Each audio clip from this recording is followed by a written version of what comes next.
네, 10번까지 했습니다. 네, 나옴이라는 이름의 뜻은 뭐죠? 기쁨. 마라라는 뜻은 슬픔. 그러니까 요즘에 마리아 마리아 하잖아요. 다 거기서 나온 거예요. 그러니까 뭐 마리아라는 이름이 굉장히 뭐 좋게 여기는 게 아니라 슬픔이라는 뜻입니다. 참 아이러니합니다. 하여튼 그 괴로움이란 슬픔, 괴로움. 애굽에서 나와서 강야에서 물 마시라고 하니까 물이 썼잖아요. 네, 그것처럼 슬픔이라는 것이고, 그래서 이 나오미는 나는 징계를 받았고 또 고향을 떠났고 하나님의 백성을 떠나서 우리만 잘 살아보려고 했는데 징계를 받았다. 이렇게 생각하고 했는지는 모릅니다. 어떻게 생각하고 그 마리아라는 이름을 했는지 정확하게 모르지만은, 하여튼 다 잃고 텅 빈 그런 이제 인생이 됐다고 해서 예, 마라라고 부르라고 이렇게 합니다. 자, 하여튼 아들둘이 결혼했지만 아이 없이 죽으니까 가부 셋만 남았습니다. 아무 소망 없이 기가 막히는 상황에서 고향에 소식이 들려옵니다. 그래서 이제 그 소식을 듣고 이제 두 며느리와 함께 나오미가 함께 길을 이제 가고 있어요. 이게 7절에 보니까 그러므로 그녀는 자기가 거하던 곳에서 그녀의 두 며느리 함께 떠나 유다 땅으로 돌아가려고 길을 갔더라. 실제적으로 간 거에 떠난 거예요. 예, 이제 여행을 한 겁니다. 모은 거 챙겨가지고. 그래서 그녀의 고향으로 가려는 결심을 가지고 지금 출발을 한 거예요. 그러니까 이를 통해 나오미하고 이제 두 며느리 사이 평소 깊은 애정 관계가 이제 있었다는 걸 알 수가 있죠. 그러니까 나오미의 신앙과 인격이 두 며느리에게 굉장히 깊은 영향을 끼쳤던 것으로 봅니다. 자, 하여튼 오늘 아까 읽어본 바에 의하면 가는 길에도 나오미가 두 며느리에게 돌아갈 것을 권면했지만 그들은 계속 따라왔어요. 예. 그래서 유다 땅에 이르다 나오미는 두 자부의 이제 장례를 위해서 그들의 고향으로 돌려보기로 결심했던 것으로 보입니다. 사실은 이제 뭐 거기 길들이요. 우리 뭐 서울에서 부산만큼의 먼 길이 아닙니다. 그렇게 멀지 않으니까, 뭐, 이제, 차가 없는 시대는 이제, 시간적으로는 좀 걸리긴 하지만은, 그래도 긴 거리는 아니거든요. 뭐 하루나 이틀 정도 넉넉 잡고 하루 이틀이면 되돌아갈 수 있는 그런 길인데, 자, 하여튼 그런 길을 지금 가고 있어요. 갔더라고 이렇게 돼 있으니까. 그래서 나오미가 모압 지방에서 나오려고 했죠. 그래서 그녀가 거기 있던 곳에서부터 이제 한 건데, 이 거기라는 말은 이제 그 일반적인 장소로 살던 곳이라는 그 지명 모압을 넘어가지고 굉장히 이제 그 보편적인 의미를 가지고 있어요. 그러니까 쉽게 말하자면 나오미가 거기서 어떤 상황에 처했죠? 자기의 삶이 비어버렸어요. 출발할 때는 경제적인 거, 먹는 거 빼놓고는 다 쳤어요. 남편도 있고, 아들들도 있고. 그러니까 세상에 든든한 거, 나만큼 행복한 사람이 어디가 있냐고, 그야말로 배 두드리면서 갔을 수 있어요. 내가 지금 먹을 것이 없어서 간다만 하고서. 자, 그런데 거기 가서 남편 죽죠? 아들, 아들들 결혼시켜서 그래서 남편 죽은 거 보상하려나 보다 했더니, 나중에 아들들이 죽는데 아기들이 없이 죽죠. 10년간이나. 그러니까 그런 이제 삶이 하나씩 하나씩 비어가는 거야. 꽉 찬 인생으로 생각했는데, 맨 먼저 베들레헴의 기근이 다가오면서 경제적인 것이 사라지고, 그 다음에 남편이 죽고, 또 이제 그걸 보충하려고 해서 며느리를 얻고, 이제 자손을 번식하려고 하는데, 그 아들들마저 죽어버려서 인생이 텅 비어버립니다. 네. 바로 그것이에요. 인생이 빈 거. 네.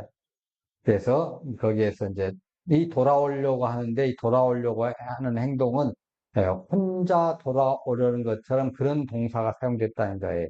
그러니까 이 말은 돌아오려고 하는 것은 이 며느리들이 우리 이게 좀 남편들도 죽었으니까 어머니 그러지 말고 어머니의 고향으로 같이 가시죠. 이렇게 해서 합의해서 돌아온 것이 아니고 나오미가 일방적으로 나 갈란다 하고서 나를 따라라 하고 온 거예요, 지금. 어.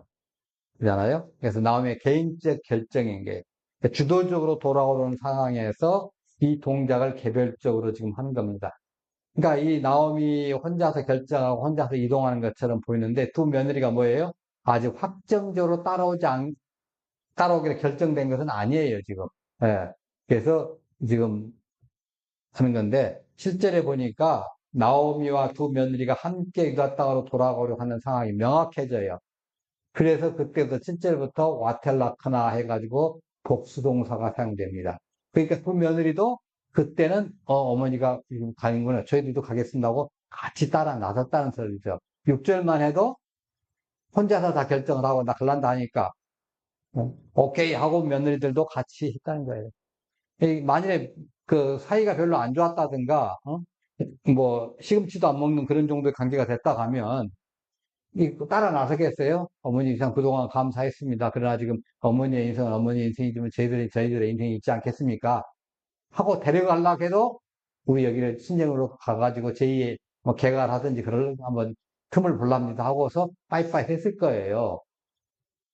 근데 거기에 같이 행동을 한 거예요. 그래서 이제 공동 행동을 했다는 거죠.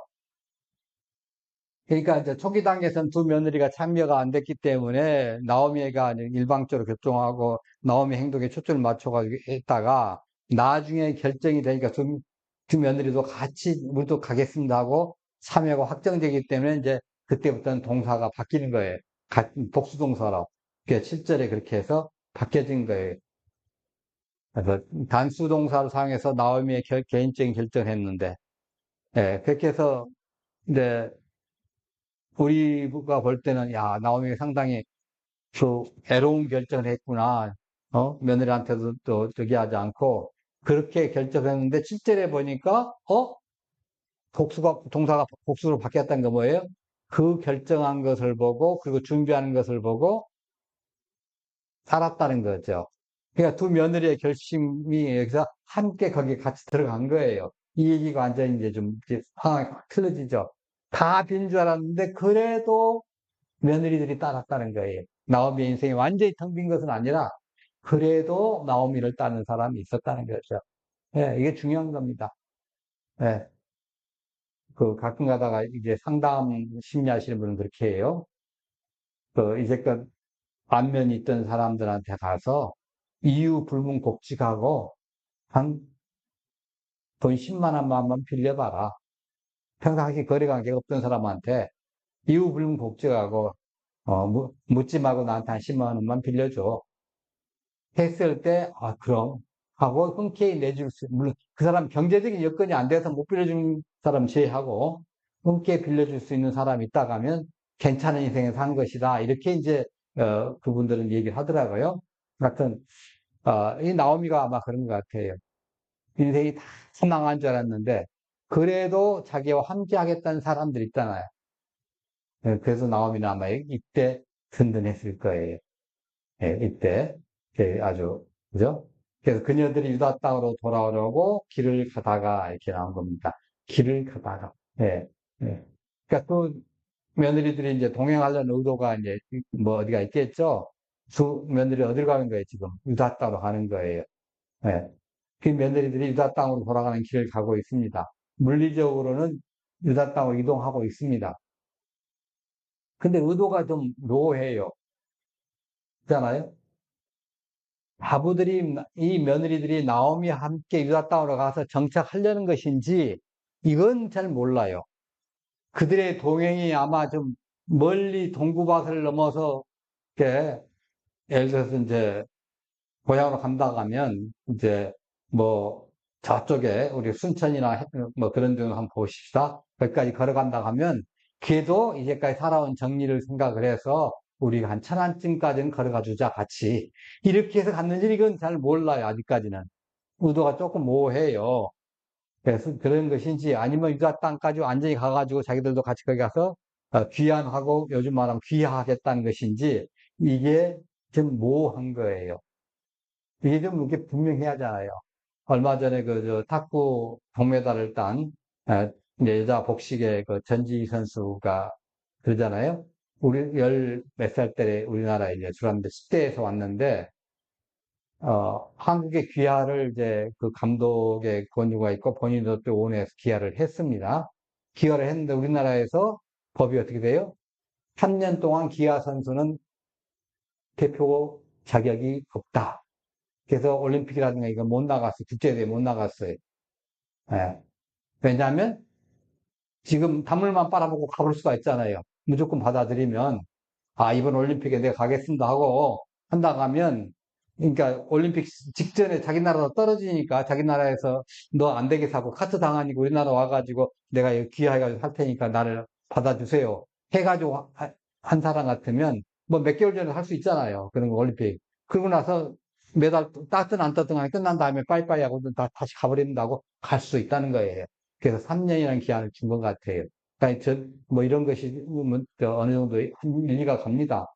예, 3년 전부터, 최소한 3년 전부터 준비하라는 거죠. 뭐, 큰다고 하면. 하여튼, 그래가지고 어떤 한국 사람인 것을 이제, 자부심을 가지고, 탁구도 하고, 인생도 살고 있더라고요. 자, 그런, 이제, 이 듣는 것처럼, 이 며느리들은 아직까지는 이렇게 피해 나온 건 아닙니다. 예. 근데 이제 8절에 한번 보십시다. 8절에 어떻게 되는가 한번 같이 읽어볼까요? 그때 나오미가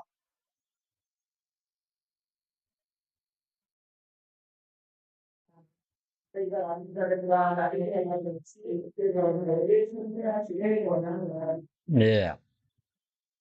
그러니까 나오미가 두 며느리에게 돌아가라고 말한 것은 단순히 현실적인 문제 때문이 아닙니다. 그 속에는 수많은 감정들도 있고 어떤 배려가 녹아져 있는 거예요. 나오미는 자신이 진짜 어려운 상황에 있잖아요. 남편도 있고 아들들도 없어요. 이미 고통과 슬픔은 하여튼 나오미에 있어서 대명사예요. 이제 만일에 이 두 며느리들마다 떠나버리면 정말 홀로 남아요. 나홀로 집에 그야말로. 아, 집도 없죠, 참. 나홀로, 온 우주에 나홀로예요. 그런데 그렇지만은 두 며느리들한테 더 나은 삶을 선택할 수 있는 기회를 준다는 거예요. 그러니까 자신의 슬픔을 감추고 그들을 놓아주기로 결심한 거예요. 그러니까 나오미 괜찮은 사람이에요. 예. 뭐, 이제, 주말 드라마에 그런 게 있더라고요. 그 딸이 아주 유명한 배우로 성장을 했는데, 자기, 그, 가 뭐 좀 빚도 지고 뭐도 하는 바람에, 자기가 도박빚도 하고 뭐도 하는 바람에 빚이 좀 많아요. 그래서 그것을 갚기 위해서 딸을 갖다가 어떻게 보면 앵벌이 시킨 거예요. 뭐, 나이트클럽도 보내서 노래하라고 하고 뭐도 하라고 막 하면 뭐 거기서 몇 천만 원씩 뭐, 주면 그거 가지고 뭐 하기도 하고, 그렇게 하는 엄마가 있는 거 하면, 지금 여기는 시어머니도 불구하고, 야, 너네 인생 너희들이 개척해야지. 왜 나한테 너희들이 붙어가지고 너 힘들게 사느냐. 비록 이 며느리라도 한 며느리라도 없으면 나오면은 당장 불편하겠죠. 그렇잖아요. 예. 당장 불편해요. 아무래도 한 사람을 더 있는 게 낫죠. 근데 당장 불편해. 그렇지만은 보내는 거예요. 그러니까 자기 희생적인 사랑과 배려가 이 안에 담아 있는 겁니다. 그래서 내 인생의 고통 내 혼자 분담하겠다 이 결심을 하면서 이 두 며느리들에게 새 출발할 수 있는 기회를 주고자 한 거예요. 그래서 나오미가 자신의 미래에 대해서 더 이상 소망이 없다고 생각을 했기 때문에 며느리들도 나 같은 고통을 겪어서는 안 된다는 거죠. 그만큼 그들을 배려한 거예요. 그러니까 이분 굉장한 인격자입니다, 진짜. 네, 굉장히 인격자예요. 그러니까 그 결정이 자기에게 큰 고통을 가져오겠지만은 그녀의 깊은 사랑과 다른 사람 생각하는 것은 감동적인 장면입니다. 네, 이걸 조금 더 우리가 깊이 봅니다. 자, 여호와께서 8절에 금방 읽은 것처럼 너희를 선대하시길 원하며 하면서 나오미가 며느리를 축복하는 장면이 나오는 거예요. 그리고 와토메로 노미 루시테르 칼로테야 하면서 너희를 이제 축복하는 장면이에요. 네.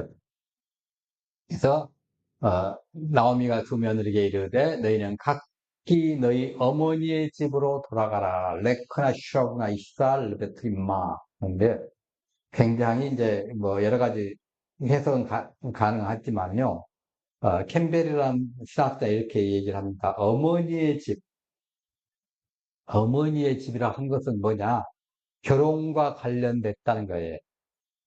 어머니의 집이 결혼과 관련된 그런 장소이기 때문에 어머니의 집이라는 말을 한 것은 뭐예요? 너희들 돌아가서 제가해서 인생 살아라. 너희 인생 살아라. 이게 권면한 거예요. 그녀가 며느리들의 장래를 걱정하고 있는 거죠. 그러니까 나오미는 자신이 고향으로 돌아가고 있죠. 며느리도 각자의 고향으로 돌아가서 새로운 삶을 시작하라는 거죠. 시어머니로서 며느리들의 행복과 안녕을 염려하고 있었고 그들이 새로운 삶의 기회를 갖기를 바랐던 것 같죠. 그게 참 좋은 거예요. 예. 자, 이런 맥락에서 볼 때 나오미의 말은 단순히 며느리를 내쫓는 것이 아니라 그들의 미래를 위한 배려라고 할 수 있죠. 아들이 살아있는 상태에서 야, 너네 집 가. 그러면 이거 며느리 내쫓는 거지만 지금 아들이 죽고 나서 더 이상 소망이 없어요. 뭐, 계대 결혼법으로 하더라도 이제 조금씩 나오겠습니다. 소망이 없는 거예요. 그래서 며느리들에게는 자신의 고향으로 돌아가 새로운 삶을 시작하라고 권하고 있는 거죠. 그래서 여호와께서 너희를 선대하기를 원한다 하고서 깊은 의미를 한 거죠. 그래서 선대라는 건 뭐죠? 여기는 뭐 이제 헤세드라고 얘기를 합니다. 헤세드. 예, 하나님의 언약적인 사랑과 신실함을 의미합니다. 아주 단순한 친절 이상의 하나님께서 자기 백성을 향해 베푸시는 끊임없는 변함없는 은혜를 얘기한 거예요. 그게 나오미는 며느리들이 비록 자신을 따라 고향으로 돌아가더라도 자신은 여호와 하나님만을 섬기며 여호와 하나님의 복 주심 안에 거하기를 간절히 바란 겁니다. 바라볼 게 여호와 하나님의 그 복 주심 긍휼하심 밖에 없거든요. 그 이별인 순간에 나오미는 여호와 하나님만 유일하고 참된 하나님이시고 모든 복의 근원임을 강조한 거예요. 이 나오미가 비록 이스라엘을 떠났지만은 언약의 하나님을 기억하고 의지하고 있었다는 것을 여기서 보여준 겁니다. 예. 그 나오미는 여호와 하나님 이스라엘뿐만 아니라 굉장히 나오미의 신앙의 폭이 커요. 이스라엘 당시의 종교적인 습성을 봤을 때는 그 나라의 를 갖다가 주관하는 신으로 생각했어요. 그래서 근데 나오미는 어떻게 해요? 이 여호와 하나님께서는 내가 섬기는 여호와 하나님께서는 이스라엘뿐만 아니라 모든 나라를 주관하시는 주권자라는 걸 확신하고 있었던 거예요. 그러니까 창세기를 제대로 배우신 분이에요. 이걸 모르면 야 너네 동네에서나 쓰지 뭐 다른 동네는 쓸만 하겠냐 이거예요. 근데 창세기를 제대로 배우니까 온 우주의 창조자이고 운영자이시다. 그러므로 이스라엘을 떠나서도 또 이스라엘 안에서도 여호와 하나님이 주권자이시다. 이렇게 생각하는 거죠. 그 나오미의 이 고백, 이방 땅에서도 여호와 하나님을 향한 믿음을 굳게 지키고자 하는 그 신앙을 가지고 있었고, 이걸 봤을 때 10여 년 이상 모압에 살면서 하나님을 사랑했던 것은 맞아요. 네. 자, 며느리들에게 각자의 어머니 집으로 돌아가라고 권면하면서 여호와의 이름으로 축복을 하는 겁니다. 예. 여호와께서 너희를 인애 베푸시길 원하며 야세 아도나이 마켐 패스드합니다. 너희가 죽은 자들과 나를 인해한 같이 카세라 아시템 임함 함메팀 외암마디 그래서 이 것처럼 자 너희가 죽은 자들 누구예요? 남편과 시아버지가 나를 인해한 것 나를 그렇게 사랑해주고 보살펴주고 챙겨준 것 같이 며느리들이 이렇게 자기를 사랑하는 줄 나오미는 알고 있는 겁니다. 그런 것 같이 여호와께서 너희를 인해 베푸시길 원하나 여호와께서 너희에게 자비의 복, 긍휼의 복, 그 큰 은혜를 더하시기를 원하노라고 축복하는 겁니다. 예, 축복하는 거예요. 그러니까 단순히 어머니의 그 집으로 돌아가라고 하는 그 인간적인 사원이 아니라는 거죠. 하나님을 하나님을 모시고 우리가 살아왔고, 하나님을 모시고 앞으로 살았으니까, 그런 차원에서 넓게 보고 대화를 나누고 있는 거예요. 그러니까 나오미가 굉장히 그 스케일이 커요. 보면. 네, 신앙의 스케일이. 예. 그래서 이 헤세드라는 말은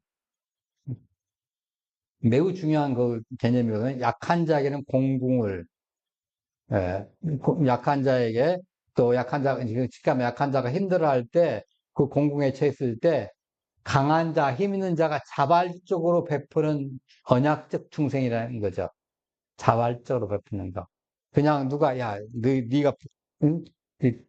그 돈 있고 힘드니까 저 돈 많고 그러니까 네가 좀 어려운 사람 좀 도와줘 하고서 하는 것이 아니라 그런 것이 자발적으로 저 사람 힘드네 하고서 내가 도와야지 하는 그 개념이에요. 네. 그래서 이 헤세드의 개념을 토대로 며느리들이 자신과 죽은 가족들에게 보여준 충성을 인정을 하죠. 그 사랑도 인정하죠. 이제 하나님께서 그들을 선대하실 것, 하나님께서 그들에게 자비를 베풀어 주시고, 긍휼을 베풀어 주시고, 할 것을 지금 그 비는 거예요. 그래서 캐서린 사켄펠드가 이렇게 얘기합니다. 이 헤세드 행동 기준은 피해자의 생존과 복지와 관련돼야 한다는 거죠. 그러니까 만일에 헤세드를 베풀지 않으면, 이 자비를 베풀지 않으면 이 자비를 베품 받는 그 사람이 생존할 수 없거나 어렵거나, 그래서 그 복지적인 측면이 관련돼야 돼요. 그러니까 배부르고 등 따시고 하는데 그냥 쓸데 뭐 너 용돈 안 하고 한 금일봉 주는 거 별로 의미가 없는 거예요. 예. 그거는 헤세드라고 하지 않아요. 예. 있잖아요. 자, 그 다음에 아무도 그 사람을 돕는 사람이 없는 거예요.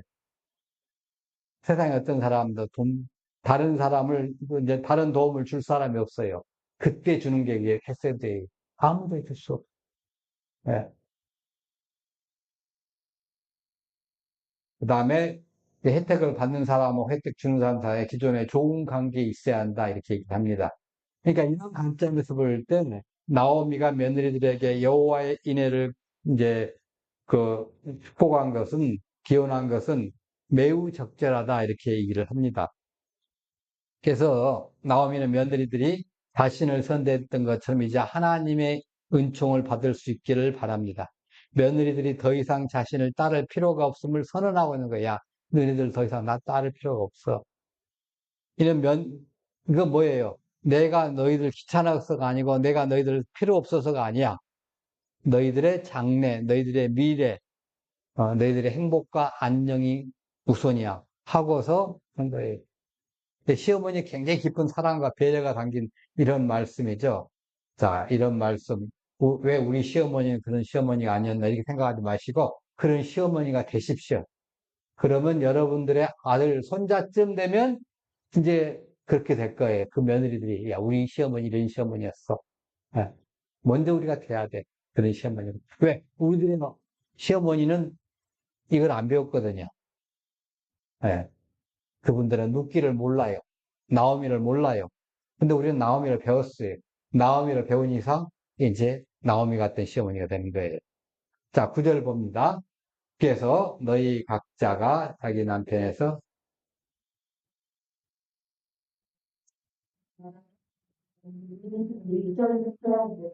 예. 자, 여기서 보시면요. 나오미가 사용한 이제 하나님의 이름 여호와를 이제 말합니다. 아도나이 하면서 성경에 하나님의 이름이 여러 가지가 이렇게 나오지 않습니까? 하나님의 속성과 성품을 나타나게 하는데 여기서 여호와라는 이 성어가 반복적으로 사용된 것이 굉장히 중요합니다. 나오미가 하나님을 언급할 때 그분의 언약적 성격과 신실함을 강조하겠어요. 그러니까 제가 말씀드렸죠. 성경에서 구원하고 관계돼 있을 때 이 여호와라는 이름을 쓰신다고. 아, 구원하고 전혀 관계 없을 때는 엘로힘을 그렇게 보통 표현했어요. 그냥 하나님이라고, 우리 번역에는 하나님이라고 있고, 구원하고 관계 있을 때, 신약에는 주라고 해야죠, 주님. 예, 했을 때, 이 여호와 하나님 썼어요. 그래서 나오미가 여호와라는 성어를 사용한 구체적인 용어를 한번 보십시다. 언약의 하나님을 상기시킬 때 6절, 8절, 9절 보면 언약 백성인 이스라엘 돌보셨다는 것이 분명하잖아요. 하나님께서 이스라엘 돌보신 것처럼. 네. 8절과 9절에서 나오미가 두 며느리에게 여호와의 축복을 한 거예요. 예. 비록 이방 여인들이지만 그들도 언약 백성에 포함되었었기 때문에 하나님께서 그들에게 복 주시기를 간절히 바랍니다. 왜? 언약 백성과 결혼했잖아요. 언약 백성과 결혼했으니까 언약 백성이에요. 그 언약 백성으로 10년 이상 살아왔어요. 근데 갑자기 남편이 죽었다고 언약 백성이 아니라는 건 없잖아요. 한 번 언약 백성 끝까지 갈 수가 있잖아요. 본인들이 싫다고 이제 버리기 전까지는. 그래서 지금 나오미가 여호와 하나님의 언약 백성으로 지금 축복을 해준 겁니다. 예. 그래서 그 여호와 하나님께서 신실하시다. 이걸 상기시켜 하나님은 신실하셔. 예. 신실하다는 게 뭡니까? 끝까지 배반하지 않아. 끝까지 배반하지 않아. 자기의 유익을 따서 왔다 갔다 하지 않아. 끝까지 손해가 보더라도 이걸 따를 거야. 이거의 언약 백성이에요. 네. 자, 그 다음에 이제 두 번째, 언약을 파기한 백성에 대한 징계를 할 때도 여호와라는 말을 썼습니다. 13절, 17절, 21절에 썼는데, 이스라엘 백성은 하나님과 언약을 맺을 때 짐승을 잡아 피를 뿌리는 의식을 이제 치렀죠. 네, 이는 언약을 어길 때 뭐예요? 그와 같은 징벌을 받을 것이라는 상징적 행위예요. 이런 상황에서 여호와라는 상호가 이제 사용된 것은 언약을 어긴 자들은 반드시 징계가 따른다. 이걸 강조하는 거예요. 그래서 창세기 15장에 보면 아브라함이 여호와 하나님과 더불어서 언약을 맺고 어떻게 짐승을 잡아서 쪼개놓고 쪼개놨잖아요. 근데 그 사이를 누가 지나가요? 여호와 하나님께 지나가게. 아브라함 못 지나가요. 만약 아브라함이 지나갔으면 아브라함은 이제 수명 단축됐을 거예요. 아, 하나님이 지나갔어요. 내 끝끝내 너 언약 지킬게 한 거예요. 그래서 그런 상황에서 여호와라는 성호가 사용되면서 언약을 어긴 자들은 반드시 징계가 따른다는 점을 강조하게 했다는 거죠. 나오미가 언약을 지키지 못한 백성에 대한 하나님의 징계와 관련해서 이제 언약을 이제 여호와를 언급하죠. 그래서 여호와 하나님이 언약에 신실하시지만은 언약을 파기한 자들에게는 징계하시는 분이다. 이걸 얘기합니다. 자, 그 다음에 전능자라는 의미의 이제 히브리어 샤다이도 사용됩니다. 그래서 여호와와 거의 동의어로 사용되는데 하나님은 전능하시며 언약을 성취하시는 분이다. 이렇게 한 거예요. 이 엘샤다이 우리가 배웠지 않습니까? 그래서 전능하신 하나님 엘샤다이. 그래서 족장 시대 이후로 이제 아브라함 이후로 하나님 언급할 때 자주 사용됐습니다. 그러니까 하나님이 언약을 실행하는 능력에 맞춘 거예요. 하나님 이거 하실 수 있는 분이냐? 하실 수 있는 분이다. 엘샤다이. 예. 그때 당시에 이제 사회에서 과부는 고아나 나그네와 함께 가장 소외된 계층에 속한 사람들이죠. 지금도 이제 어떻게 보면 가장 복지 혜택의 우선순위가 바로 고아들이 아닙니까? 예, 그 다음에 이제 이 나그네는 요즘에 뭐 또 여행객이지만은 하여튼 뭐 됐고, 이 과부도 마찬가지고. 왜냐하면 보호해주거나 이제 보호해줄 그 가족이나 친척이 없었기 때문에 쉽게 학대받거나 불공정한 대우를 당할 위험이 컸어요. 왜냐하면 그때는 목소리 큰 사람이 주인이잖아요. 우기면 꼼짝 못해요. 우리 동네는 이게 법이야 하면 어떡하겠어요.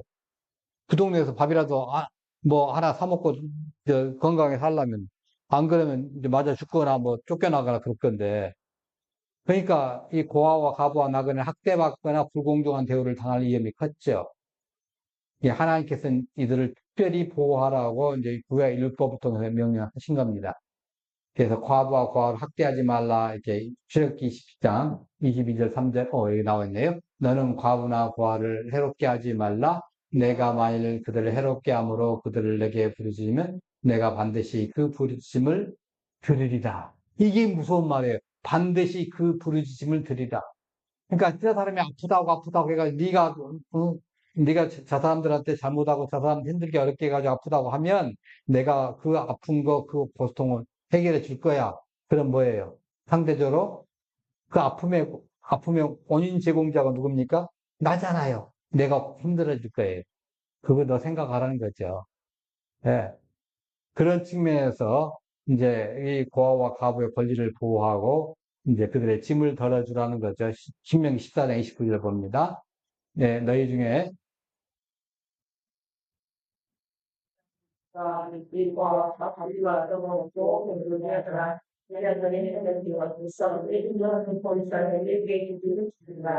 예. 그래서 이제 그들의 권리를 보호하고 그들의 짐을 덜어줄 것을 여기서 강조를 하고 있습니다. 네, 이러한 보호 조치에도 불구하고 과부들은 어느 시대를 막론하고 종종 학대와 불공정한 대우를 받았어요. 왜냐하면 지금처럼 법이 뚜렷하고 치안이 유지되고 뭐 법 질서가 돼 있으면 이 사람이 나를 갖다가 학대하고서 명예훼손죄를 하고 막 난리를 칠 수 있잖아요. 요즘에 또 그렇게 너무 심하게 해놓으니까 어떻게 해요? 뭐 역차별이다 해가지고 차별금지법이 오히려 정상적인 사람들에 대해서 역차별이라고 우리가 얘기하는 거 바로 그거잖아요. 너무 또 그쪽으로 흘러가니까. 예. 그래서 그 부당한 대우를 받는 상황이 종종 있습니다. 이제 이사야 1장 23절 한번 보십시다. 내 고관들은 패역하여 거룩과 짝하며 다 뇌물을 사랑하며 뇌물을 구하며 고아를 위하여 신원하지 아니하며 과부의 송사를 두려워하지 아니한도다. 예. 에스겔 22장 7절에 그들이 내 가운데서 부모를 없인 여기겠으며 내 가운데서 나그를 학대하였으며 네 가운데서 고아와 가부를 해하였도다. 예. 말라기 3장 5절.